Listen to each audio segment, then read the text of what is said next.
देखिए दोस्तों, मेरी नंदिनी रात भर वोमिटिंग किया है और सुस्त हो गई है।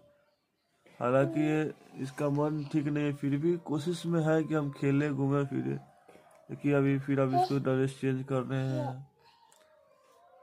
ये सेल्फी वीडियो से मैं इसका वीडियो शूट कर रहा हूँ। वो जल्दी ठीक, अभी अभी दवाई लगा दो, चलिए डॉक्टर को दवाई दिलवा दो।